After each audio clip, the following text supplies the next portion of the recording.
As the Korean War ended, the CIA saw a troubling pattern, returning prisoners of war critical of the American way of life. Now you just sit there quietly and cooperate. Movies like The Manchurian Candidate stoked fears of a new communist weapon, brainwashing. The CIA wanted to understand more about brainwashing. It had money and it was ready to fund experiments. And that's what led it here to the Allen Memorial Institute, then one of the most prestigious psychiatric hospitals in Canada, and its director, Dr. Ewan Cameron. These are the days and hours are the occasion. Cameron's patients, many of them women with postpartum depression, became guinea pigs in an experiment called depatterning, breaking down the mind with repeated electric shocks and drugs, including massive doses of LSD. He took my mother away from me. Alison Steele was 4 when her mother Jean fell into a depression. And we have pictures of her skiing, horseback riding, always a smile, happy, a person that I didn't know. I never saw my mother this way. 60 years after her mother's treatment, Alison Steele finally has her medical records. This is where I got to know my mother. What happened to her, the horror that she went through.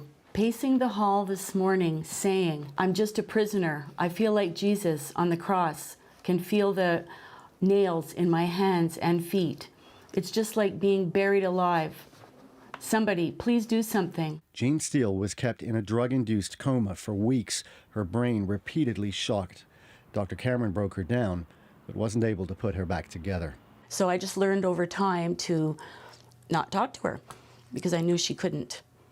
So that made me angry. In the 90s, the Government of Canada, which also funded Cameron's experiments, compensated several dozen patients, but only those who had been completely depatterned, reduced to incontinence, unable to tie shoelaces.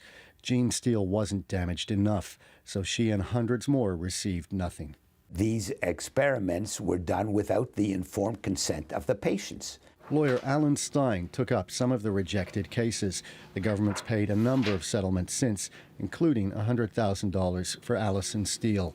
Many of the payments come with non-disclosure agreements. They're trying to do it quietly. It's not fair. I mean, I feel blessed that I was able to get this far for my parents.